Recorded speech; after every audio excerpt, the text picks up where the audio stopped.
आज सवाल उठा है भारतीय संविधान में उल्लेखित आपात उपबंध।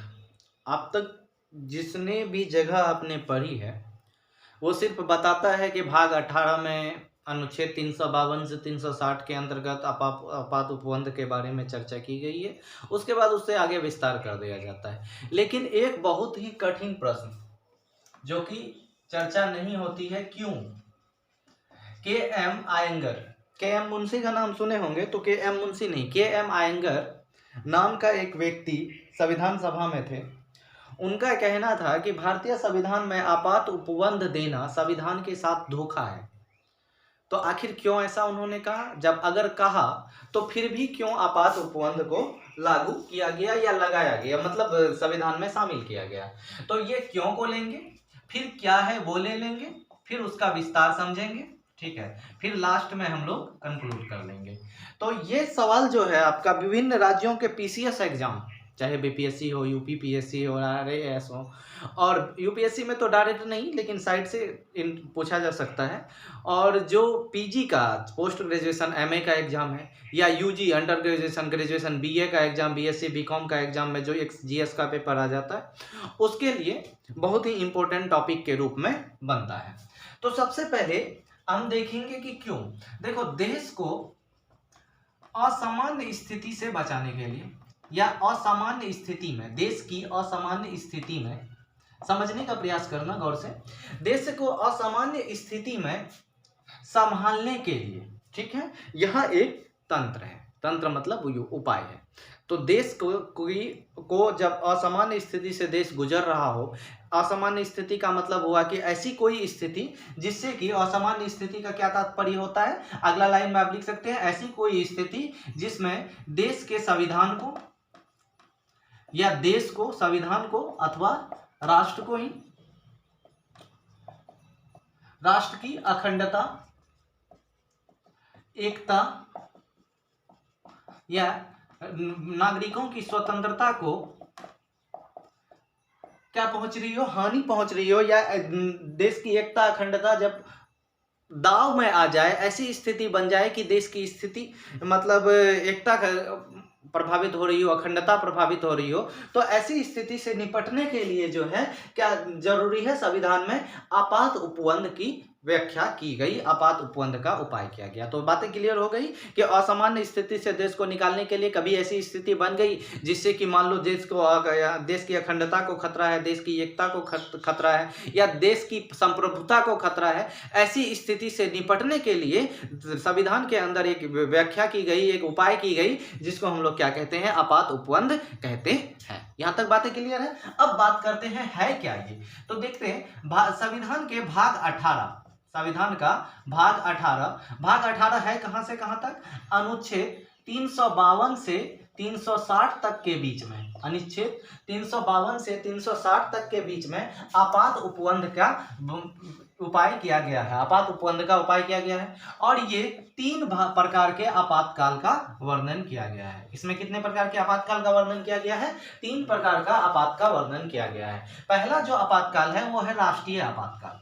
क्या बात करते हैं हम? राष्ट्रीय आपातकाल। दूसरा है राष्ट्रपति शासन, ठीक है। और तीसरा जो है वो तीसरा है आपका वित्तीय आपातकाल। क्या है? वित्तीय आपातकाल।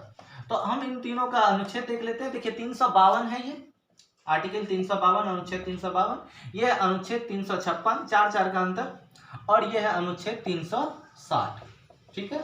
तो हम लोग बात करेंगे कि भारतीय संविधान के भाग 18 में जो है 3 प्रकार के आपातकाल का वर्णन किया गया है। पहला राष्ट्रीय आपातकाल जो अनुच्छेद 352 के अंतर्गत है, दूसरा राष्ट्रपति शासन जो अनुच्छेद 356 के अंतर्गत है, तीसरा वित्तीय आपातकाल जो अनुच्छेद 360 के अंतर्गत है। आप इस तरह से भी टेबल बना के या क्या बोलते हैं ट्री चार्ट बना के लिख सकते हैं, ठीक है। अब आते हैं राष्ट्रीय आपातकाल, ठीक है। राष्ट्रीय आपातकाल किस स्थिति में, अब राष्ट्रीय आपातकाल को हेडलाइन बनाएंगे, आगे आप लोग लिखेंगे अगर लिखना होगा आंसर तो कैसे लिखेंगे राष्ट्रीय आपातकाल। तो राष्ट्रीय आपातकाल युद्ध एवं बाह्य आक्रमण अथवा सशस्त्र विद्रोह, कैसी स्थिति में? सशस्त्र विद्रोह की स्थिति में देश को एवं नागरिकों को सुरक्षा प्रदान करने के लिए जो है राष्ट्रीय आपातकाल लगाई जाती है। तो देखिए अनुच्छेद 352 में राष्ट्रीय आपातकाल का वर्णन है।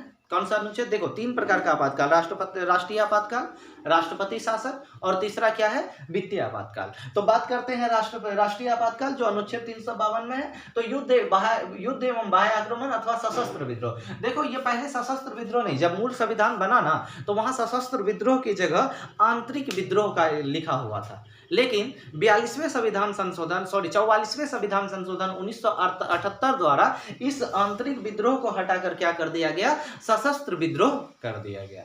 तो सशस्त्र विद्रोह की स्थिति में जो है देश के नागरिकों को बचाने के लिए राष्ट्रीय आपातकाल की घोषणा की जाती है। ठीक है, राष्ट्रीय आपातकाल होता क्या है? अगर प्रैक्टिकली समझें तो आप लोग बड़ी आसानी से समझ सकते हैं। कोरोना में लॉकडाउन देखे, कोई बाहर नहीं निकल सकता, वही है राष्ट्रीय आपातकाल। ठीक है, तो ऐसा है नहीं, बस एक एग्जांपल के तौर पे हम समझाने बोले कि ज्यादा समूह बना के घूम नहीं सकते, आपकी स्वतंत्रता छीन ली जाती है। खास के अभी बात करेंगे क्या क्या होता है। तो देखो इस राष्ट्रीय आपातकाल के घोषणा के साथ ही जो है मूल अधिकार का निलंबन हो जाता है। मूल अधिकार का मतलब देखो क्या है? अनुच्छेद 12 से 35 तक के अंतर्गत मूल अधिकार 20 एवं 21 को छोड़कर अन्य सभी मूल अधिकार का क्या हो जाता है? निलंबन हो जाता है। ठीक है, देखो क्या बात कर रहे हैं हम कि मूल अधिकार अनुच्छेद 20 और 21 को छोड़कर, मतलब ये दोनों मूल अधिकार को छोड़कर, प्राण एवं दैविक स्वतंत्रता, जान का अधिकार, जिंदा रहने का अधिकार को छोड़कर बाकी सारे अधिकार छीन लिए जाते हैं। ठीक है, समता, स्वतंत्रता जिस प्रकार का है वो सब चला जाएगा। ठीक है, उसके बाद राष्ट्रीय आपातकाल का घोषणा के अंतर्गत अब देखो इसके अंतर्गत छीना कौन कौन सा अधिकार जाता है, जिससे खासकर अनुच्छेद 19 तुरंत ही निलंबित हो जाती है। ठीक है, अनुच्छेद 19 के अंतर्गत क्या है? तो अनुच्छेद 19 के अंतर्गत 6 प्रकार की स्वतंत्रता दी गई है। पहला क्या है कि आप अपने विभिन्न प्रकार के विचार की अभिव्यक्ति कर सकते हो। आपके अंदर कोई विचार है तो आप अपनी अभिव्यक्ति कर सकते हो, लोगों से बातचीत कर सकते हो, अपना विचार सुना सकते हो। ठीक है, और दूसरा क्या है उसके अंतर्गत? दूसरा है कि आप जो है बिना हथियार के शांतिपूर्वक सभा कर सकते हो। जब सभा कर सकते हो, तीसरा क्या है? सी के अंतर्गत संगठन बना सकते हो। डी के अंतर्गत क्या है? देश के विभिन्न भागों में घूम सकते हो। डी के बाद ई, पांचवा क्या है कि आप कहीं भी बच सकते हो। और छठा क्या है कि आप किसी भी प्रकार की जीविका का क्या कर सकते हो? पालन कर सकते हो। तो अब बोलोगे सर जी आखिर इसका निलंबन क्यों कर दिया जाता है? तो निलंबन करने का मतलब देखो अनुच्छेद 19A में क्या है? बोलने का, विचार और अभिव्यक्ति का बोलने की आ जाती है। अगर साउथ में बोले तो अब मान लो देश में विद्रोह हो रही है या बॉर्डर पे सैनिक विदेशों से लड़ रहा है, ऐसी स्थिति में कोई अफवाह ही फैला दे जिससे देश के अंतर्गत और कोहराम मच जाए। मान लो देश में मारा गया, युद्ध में मारा गया 2 सैनिक, अफवाह फैला दिया 500 मारा गया, तो और ज्यादा कोहराम मच जाएगा ना। तो ऐसी स्थिति में जैसे ही इमरजेंसी लगती है, राष्ट्रीय आपातकाल का घोषणा होता है, तो तुरंत जो है अनुच्छेद 19 खत्म हो जाता है। अन्य भी मूल अधिकार खत्म हो जाती है, मगर ये दोनों खत्म नहीं होता है। अब देखिए राष्ट्रीय आपातकाल देश में लगाई कब गई? अब तक 3 बार लगा। एक है 1965 में चीन जब आक्रमण कर दिया था, 1971 में पाकिस्तान के आक्रमण के समय, और 1975 में इंदिरा गांधी सरकार ने आंतरिक विद्रोह के आधार पर, जिसको बदल के बाद में 44वें संविधान संशोधन में सशस्त्र विद्रोह किया, तो 25 जून 1975 को आंतरिक विद्रोह के आधार पर राष्ट्रीय आपातकाल का घोषणा किया था। ठीक है, अब आते हैं राष्ट्रपति शासन। ठीक है, इसके अंतर्गत और भी जा सकते हैं, जैसे कि आपातकाल घोषणा के 1 महीना के अंदर संसद का अनुमोदन आवश्यक है और एक बार में 6 महीना के लिए ही लगाई जा सकती है। ठीक है, और हर 6 महीना में क्या करना पड़ता है? बढ़ाना पड़ता है। अगर लोकसभा का कार्यकाल आपातकाल के दौरान खत्म हो रहा है तो संसद के विशेष बहुमत से कार्यकाल को 1 साल के लिए बढ़ाया जा सकता है। फिर वो 1 साल के लिए कितनी भी बार बढ़ाई जा सकती है। ये सारे राष्ट्रीय आपातकाल के अंतर्गत आ जाता है। अब हम लोग आगे बढ़ते हैं। राष्ट्रपति शासन अनुच्छेद 356 के अंतर्गत पढ़ेंगे क्या क्या है। ठीक, तो अब देखते हैं राष्ट्रपति शासन अनुच्छेद 356।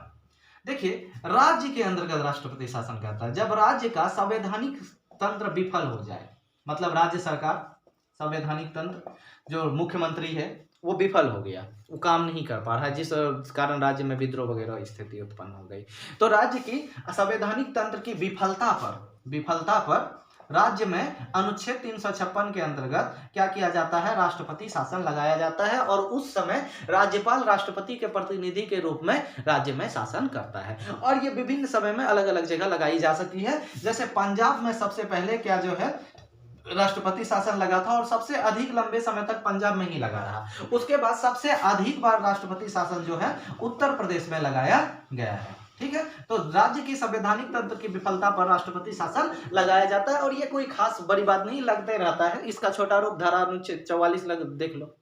अब वित्तीय आपातकाल, भारत में वित्तीय आपातकाल आज तक नहीं लगा है। वित्तीय आपातकाल क्या है कि जब देश की आर्थिक स्थिति बहुत ज्यादा खराब हो जाए, ऐसा स्थिति आ जाए कि देश की अर्थव्यवस्था कोलैप्स करने मतलब नष्ट होने की कगार पे आ जाए, भुगतान संकट की स्थिति उत्पन्न हो जाए। भुगतान संकट कठिन वर्ड है। भुगतान संकट मतलब आप तेल खरीद रहे हैं या विदेशों से जो भी चीज ले रहे हैं उसको पैसा देने के लिए आपके पास पैसा ना हो डॉलर, तो ऐसी स्थिति में वित्तीय आपातकाल की घोषणा की जा सकती है। और वित्तीय आपातकाल के दौरान देखो इसका प्रभाव क्या होगा अगर हुआ तो। इसमें जो है सुप्रीम कोर्ट के मुख्य न्यायाधीश, राष्ट्रपति, यहाँ तक कि सुप्रीम कोर्ट, हाई कोर्ट जैसे न्यायाधीशों की भी वेतन में कटौती की जा सकती है। मतलब राज्य का खर्चा काटना होगा। ठीक है, और क्या कर सकता है वित्तीय आपातकाल की स्थिति में केंद्र जो है राज्यों को निर्देश दे सकती है कि आप जो है इस तरह से खर्चा कीजिए, इस तरह से नहीं कीजिए। और शुक्र है कि भारत का मुद्रा बाजार बहुत मजबूत है, वित्तीय आपातकाल की स्थिति अभी तक आई नहीं है और दुआ कीजिए कि ना आए,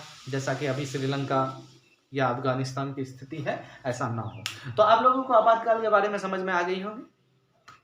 चलिए मिलते हैं जस्ट मौलिक अधिकार और मूल कर्तव्य के नेक्स्ट वीडियो में।